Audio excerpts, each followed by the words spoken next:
Mrs. Jenkins was a white woman in her early 50s with straight silver hair pulled tightly into a bun. Her appearance and demeanor exuded strictness and authority. As a teacher with nearly 20 years of experience, she considered herself an unquestionable authority in the classroom. She believed her sharp tone and sarcastic remarks motivated students, though her methods often left some children feeling embarrassed or discouraged. For Mrs. Jenkins, her words were tools to mold her students, even if they occasionally stung. Recently, her class welcomed a new student, 12-year-old Mia. The girl was black, with smooth, dark skin, neatly braided hair tied with bright ribbons, and always dressed impeccably. Mia's appearance reflected the care and attention of her parents, who instilled the importance of presenting herself with dignity. Her family had recently moved from the state capital, where Mia's father had just taken office as governor. Despite her family's status, Mia was a humble and diligent student, hoping to blend in and make new friends at her new school. From the very beginning, Mrs. Jenkins greeted Mia with a noticeable lack of warmth. Perhaps it was her personal bias, or perhaps she felt a quiet resentment toward a child she perceived as too privileged. Mrs. Jenkins didn't say it aloud, but her demeanor suggested that she viewed Mia as someone who needed to be put in her place. The girl's quiet confidence, while subtle, seemed to challenge Mrs. Jenkins' authority. One day, Mrs. Jenkins was grading homework assignments. She always took a peculiar pleasure in finding errors in her students' work, especially among those she considered too sure of themselves. When she came across Mia's notebook, she frowned. The work was tidy, written in a beautiful hand, but she spotted a few minor mistakes. She smirked to herself. Too perfect for her own good, she thought. Without much hesitation, she picked up her pen and wrote a single word in the margins, monkey. She considered it a harmless joke, perhaps even a lesson to keep Mia grounded. Mrs. Jenkins didn't stop to think about the weight of the words she had just written or the impact it might have. To her, it was a simple comment, one she assumed the student would overlook, or at worst, take as constructive criticism. The next day, the notebooks were returned to the students. Mia opened hers, and her eyes immediately froze on the word. Her expression shifted from confusion to shock. It wasn't just a word to her. It carried an uncomfortable weight. It felt deliberate, as if aimed at something deeper than her homework mistakes. She stared at the page, her chest tightening with an unspoken frustration. Looking around, she wondered if anyone else had noticed. Mia quietly closed her notebook and slipped it into her bag, determined not to let her emotions show. For the rest of the lesson, she remained silent, her usual eagerness to participate replaced with a subdued stillness. Her thoughts raced. Why would she write that? Did I do something wrong? Or is it just about me? When Mia returned home that afternoon, her parents immediately noticed her quiet demeanor. Her mother, a graceful woman with a soothing voice, approached her with concern, but Mia brushed it off, muttering, "It's nothing," and disappeared into her room. That evening, as she sat on her bed staring at her notebook, her father entered. Mia's father was a tall, composed black man whose calm demeanor masked a deep well of strength. He sat beside her, sensing that something was troubling her. "Mia, what's wrong?" he asked gently.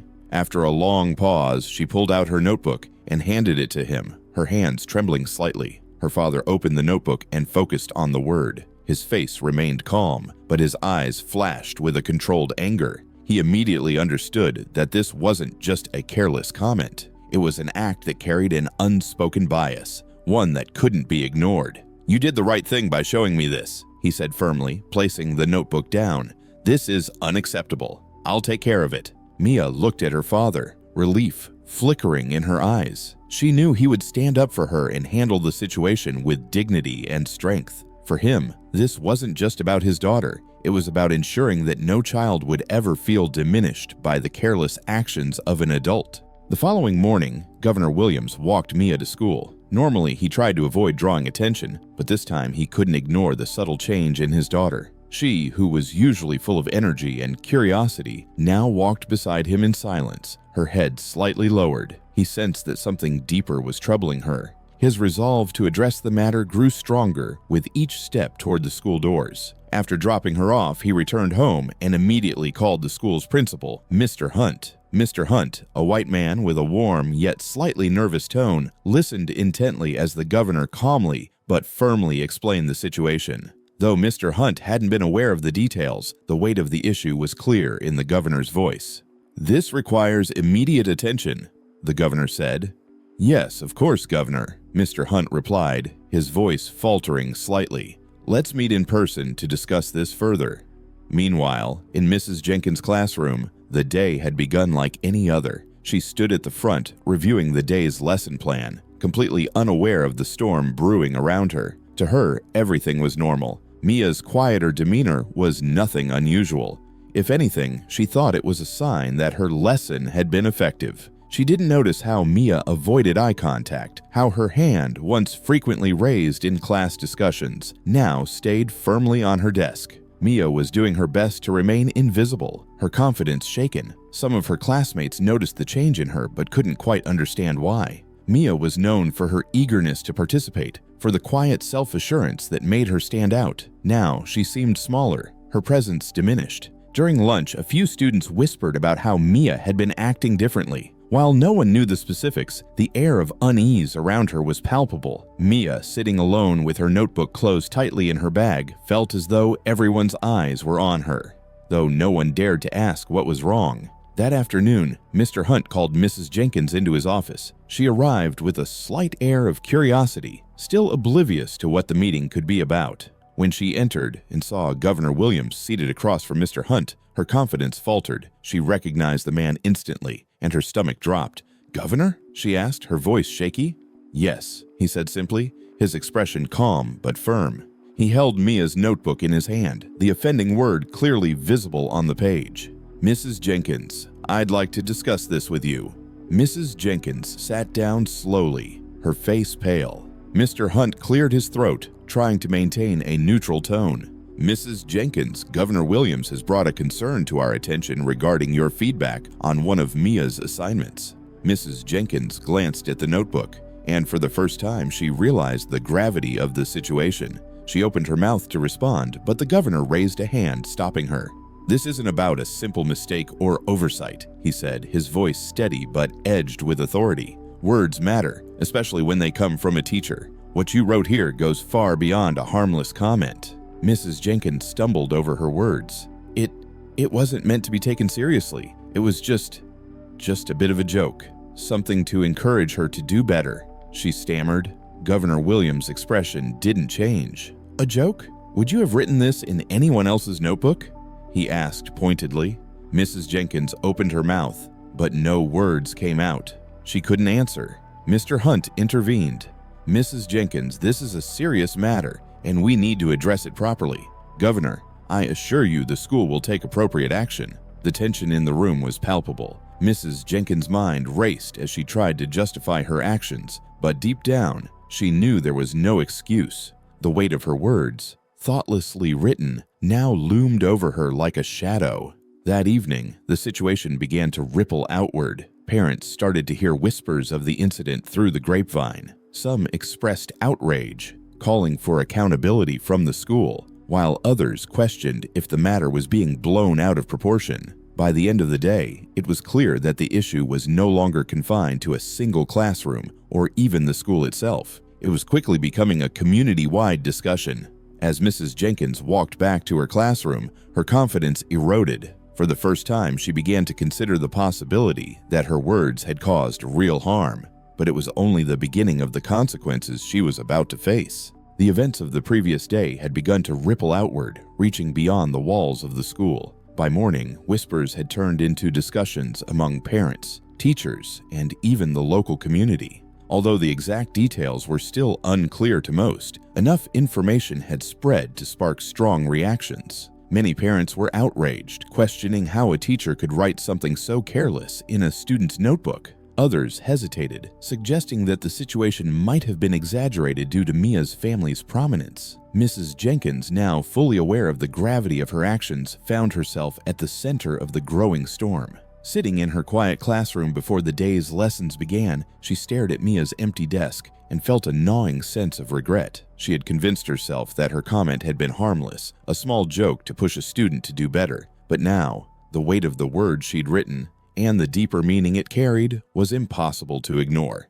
By midday, the school administration had officially intervened. Principal Hunt, who had spent the morning fielding calls from concerned parents, summoned Mrs. Jenkins to his office again. This time, the tone was much more formal. "Mrs. Jenkins," he began, his voice tight with stress, "the school board has been informed of the situation, and they've instructed us to take immediate action. Effective today, you're being placed on administrative leave pending a full review." Mrs. Jenkins' face turned pale. "Leave?" she asked, her voice barely above a whisper. "Yes," Mr. Hunt said firmly. "We've received numerous complaints, and this incident cannot be ignored. You'll have the opportunity to present your case, but for now, we need to ensure the integrity of the school's environment." She opened her mouth to protest, but stopped. Deep down, she knew there was no defense that could undo what had been done. Meanwhile, Mia's experience at school had shifted in ways she hadn't anticipated. While many of her classmates were oblivious to the specifics of the situation, some had picked up on the tension and treated her differently. A few avoided her entirely, unsure of what to say. Others offered quiet words of support, though Mia could tell they were treading carefully. By lunchtime, Mia sat alone at her usual table, trying to focus on her sandwich instead of the hushed voices around her. She wanted nothing more than to fade into the background, but it felt as though the entire school was watching her. She missed the days when she was just Mia, a hardworking student who loved to participate in class discussions. Now she felt like a symbol for something bigger, something she didn't fully understand. At home, Governor Williams was working tirelessly to manage the growing attention the incident was receiving. Calls from reporters had started coming in, though he had declined to comment publicly. His focus remained on ensuring that Mia was supported and that the situation led to meaningful change within the school. That evening, he received a call from Principal Hunt. The conversation was tense but professional. "Governor Williams, I wanted to let you know that we've taken initial steps," Hunt said. "Mrs. Jenkins has been placed on administrative leave, and we're beginning a formal review process. Additionally, I'll be meeting with the school board to discuss implementing training for our staff to ensure this doesn't happen again." The governor listened carefully, his tone measured. "I appreciate the actions you've taken, Mr. Hunt. My priority has always been to ensure that no child feels singled out or diminished by the people entrusted with their education.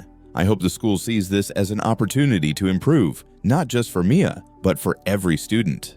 After the call, the governor sat quietly in his office, reflecting on the day's events. He knew that the situation had escalated beyond what anyone had expected, but he also believed that it could lead to something positive. Change, he thought, often came from moments of discomfort and confrontation. For Mrs. Jenkins, the reality of her situation was settling in.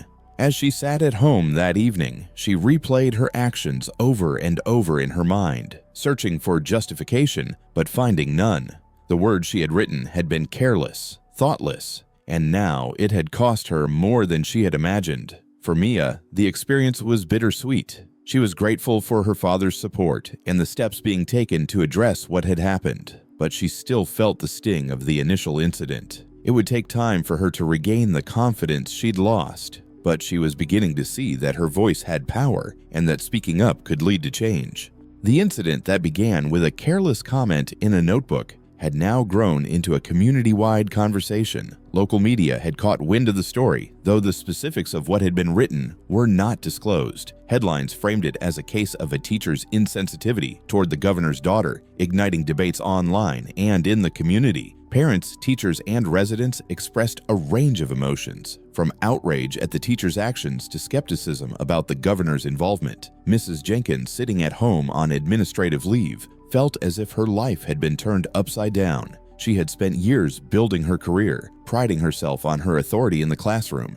But now that authority was in question. Her colleagues were divided. Some expressed sympathy for her, arguing that the reaction was disproportionate, while others distanced themselves, recognizing the deeper implications of her actions. Meanwhile, the school prepared for a meeting of the school board to address the issue. The room was packed with parents, teachers, and community members, all eager to hear the outcome. Governor Williams attended not as a politician, but as a father, seated beside Mia. His calm demeanor hid the intensity of his resolve. For him, this wasn't about punishment. It was about ensuring accountability and change. When the meeting began, Principal Hunt opened by summarizing the incident and the steps that had been taken so far. He acknowledged the seriousness of the situation and emphasized the school's commitment to fostering a respectful and inclusive environment. Then Mrs. Jenkins was given the opportunity to speak. She stood before the room, visibly nervous, her usual confidence replaced with humility. Taking a deep breath, she began, "I want to start by apologizing to Mia, to her family, and to this community. What I wrote was wrong. It was thoughtless and hurtful, and I deeply regret my actions. At the time, I didn't consider the weight of my words or how they might affect a student. I can see now that I failed to uphold the values of respect and care that every teacher should embody." Her voice trembled as she continued, "I am willing to accept the consequences of my actions and to learn from this experience. I want to be better, not just for my own sake, but for the students I teach." The room was silent as she returned to her seat. Her apology, while heartfelt, left many parents conflicted. Some felt it was genuine and sufficient. Others believed her actions demanded stricter repercussions. Then Governor Williams rose to speak. His presence commanded the room, and his voice was calm but resolute. "I'm here today as a father," he began, glancing briefly at Mia. "My daughter, like every child in this school, deserves to be treated with dignity and respect. What happened to her was unacceptable, but I'm not here to demand retribution. I'm here to advocate for a greater purpose, for us to take this incident as a lesson and an opportunity to grow." He paused, letting his words settle. "I don't believe in tearing someone down for a mistake, even a serious one. I believe in accountability and learning.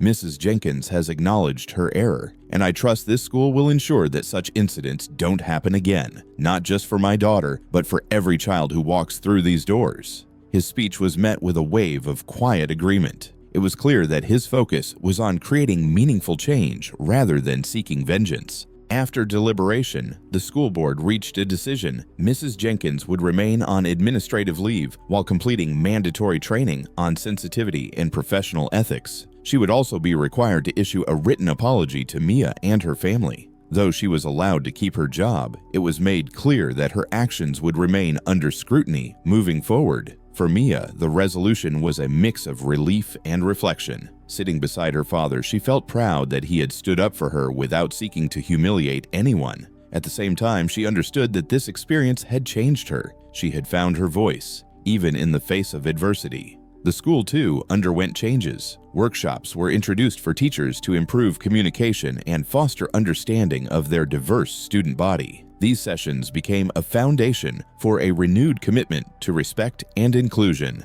Weeks later, life at the school began to return to normal, but the impact of the incident lingered. Mia slowly regained her confidence, finding comfort in the support of her family and friends. Mrs. Jenkins, back in the classroom after her training, approached her role with newfound humility. She worked to rebuild trust with her students, carrying the weight of her mistake as a reminder to choose her words carefully. For the community, the incident served as a turning point. It reminded everyone of the power of words and the importance of accountability, no matter one's position or role. It also showed that justice isn't always about punishment. It's about growth, learning, and ensuring that respect is upheld for everyone.